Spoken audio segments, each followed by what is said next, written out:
Welcome to our group's discussion. My name is Nadia. And my name is Amel. My name is Diva. And I'm Aisha. Today, we will discuss the topic about phonology. Did you know, guys, that humans have an incredible ability? Because humans have an ability to produce and perceive a very range of speech sounds. Of course, no human language exploits all of these possibilities. Instead, every language makes its own particular selection from the range of possible speech sounds and organizes them into a system that called contrast and pattern. This system makes up language phonology. So, welcome to an exploration of phonology, the system that shapes the sound of language. First, and the most obvious, it is concerned with the relationships among individual speech sounds, or segments. But there is also a need for analysis at both a higher and lower level. At a higher level, it is necessary to think about how sounds are organized into syllables, units of phonological organization that are crucial to the patterning of sounds. And at the lower level, we consider features, the articulatory and acoustic building blocks of sounds that are also crucial to understanding why sound systems have the particular contrast and pattern they do. Let's begin by looking at segments. Segments refer to individual speech sounds including consonants, vowels, and diphthongs. Within segments, we encounter phonemes and allophones. Phonemes are mental categories that exist to create contrast among words. They are the abstract representation of sounds in our minds. Words include consonant, vowels, and diphthongs. Meanwhile, allophones are the physical sounds that occur in specific position during speech production. They are variations of phonemes that don't change the meaning of words. Phonemes contrast with other phonemes, not with the sound that are linked to the same phonemes. It is called allophones. Now, we have reached the end of our discussion on phonemes, allophones, and minimal pairs. Wow, great explanation, Div. Thank you. But speaking about phonology, it can be missed to discuss complementary distribution, right? Big right. Speaking about phonology, it will be the same if we didn't discuss about this one. Complementary distribution. You know about that, Aisa? Well, I'm the expert about this material, you know. Okay, there you go. Okay, well, complementary distribution. A simple explanation about complementary distribution can be interpreted as one phoneme has two allophones but only use it one in one sentence. In summary, I can say that complementary distribution is a fundamental concept in phonology that explains how different sounds can be variation of the same phoneme depending on their phonetic context.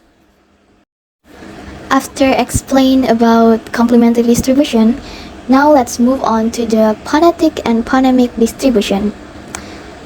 Do you know, guys, about this material? No? Yeah. If you don't, then I'll explain it to you again. But before that, I want you to know about one thing. A word can be represented either phonemically or phonetically. Phonetically, that we can call as allophonical too, depending on the amount and type of information that is relevant. I will explain about the phonemic representation first.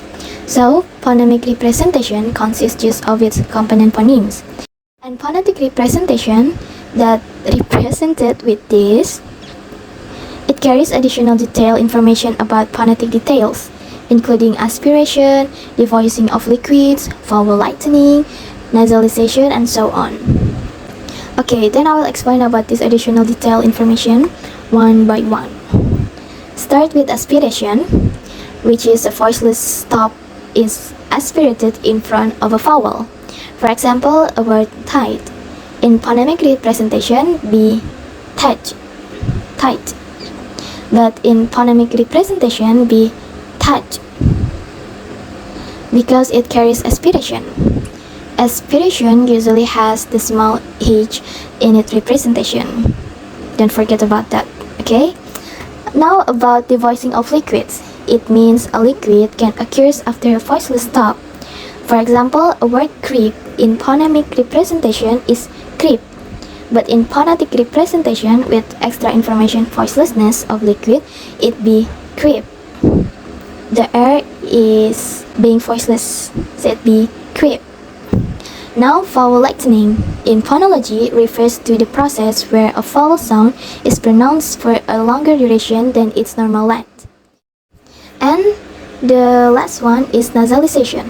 Nasalization in phonology refers to the process by which a vowel or consonant sound is produced with airflow through the nose, either partially or anteriorly. Remember guys, in English, vowels can become nasalized when they are adjacent to nasal consonant.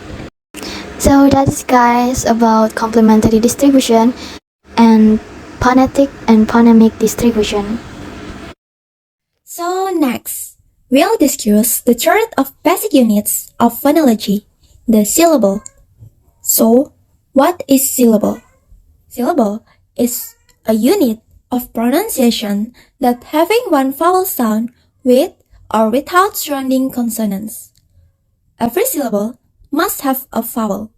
Some syllables have two vowels that make one sound. For an example, like E in meat. You may count syllables by listening to how many vowel sounds you hear. For an example, car, cat, and pig is only have one syllable. And then, spider, apple, rabbit have two syllables. Then butterfly, computer have three syllables. All words have syllables.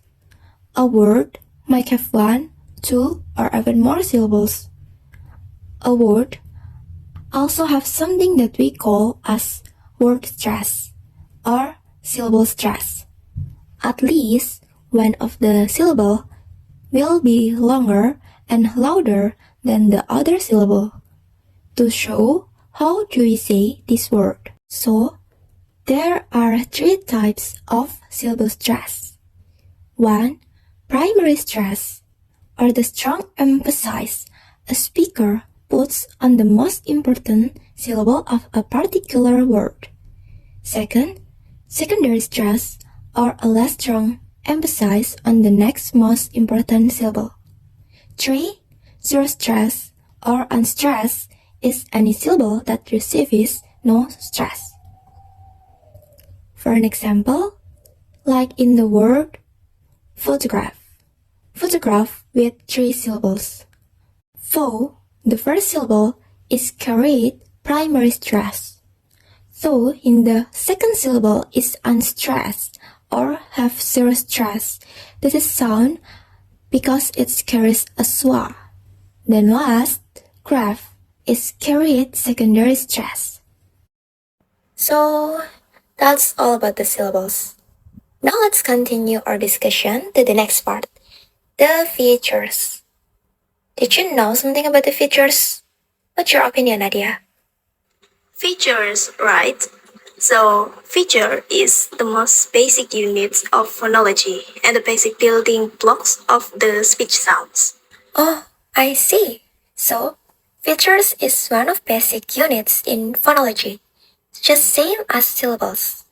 Is that correct, Nadia? Yes, Amel, that is right. Both of them is the basic of phonology. But what the use of features not? Can you explain for us and our dear audience? Basically, features can be used as phonetically grounded elements. Study of phonetics shows that speech is produced by a number of independent but coordinated articulatory activities such as voicing, tongue position, lip rounding, and so on. This has advantages for various aspects of phonological analysis. The first advantages is they gave us an economical way of characterizing natural classes. But what if natural classes? Natural classes are groups of sounds with similar properties. The importance of natural classes in phonology stems from the fact that the members of a natural class tend to behave alike with respect to patterns and processes. The second advantage is they provide insights into a language system of phonemic contrast. For example, we simply say that p contrasts with b, the with the, v with v, and so on. The key point is that voiced obstruent contrasts with voiceless obstruents. And the last advantages is features enable us to describe allophonic variation more precisely. Allophonic variation is not simply the substitution of one allophone for another, but rather the environmentally conditioned change or specification of features. Let's talk about features representation in English. First, there is major class features that represent classes consonant. It's a sound that are produced with a major obstruction in the vocal tract, and then syllabic that includes vowels, syllabic liquids, and syllabic nasals. And sonorant, it's a sound that are singable and non-singable. The second representation is manner features that represent articulation. There are continuum, a sound that produces with free or nearly free alveoli through the oral cavity, delayed release, nasal, and lateral. The third is laryngeal features that represent laryngeal activity. There is voice, spread glottis, and constricted glottis. The next set of features is used to represent the supralaryngeal articulatory. It is called place of articulation features. It includes labial, any sound that is produced with one or both of the lips, coronal, any sound that is produced with involvement of the tongue tip or blade, and dorsal, all sounds that are produced with involvement of the body of the tongue. All done! What a great explanation, guys. But I still have some question about phonology in my mind. Right, me too. Can I ask first? So I wanna ask, is phonology mainly concerned with sound tokens, sound types, or sound spelling relationship? Oh, I know that. The answer is yes, but phonology is mainly concerned only with sound types rather than sound tokens or sound spelling relationships. Phonology studies the abstract, cognitive aspect of sound in a language and how they are organized in the mind. Phonology also focuses on how sound function within a language, the rules governing the structure of sounds, and how they interact with each other. That's excellent, Diva. But I have another question. From your opinion, which English phoneme has the features voice, filler, and stop? Let me answer. The English phoneme that fits those features is k, as in the word cat. It's voiceless, velar, and has a stop consonant. Now, my turn. What is meant by the phonotactics of a language? We mentioned it, but I still don't really understand about it. Oh, about that, phonotactics are the rules in a language that dictate how sounds can be combined. These rules determine which sound sequence are allowed. For example, in English, stir can start a word like street, but talk cannot start a word. Got it? Guys, what is an aspirated sound and which one of the word kill, pull, skill, spool, stop, and top that would normally be pronounced with one?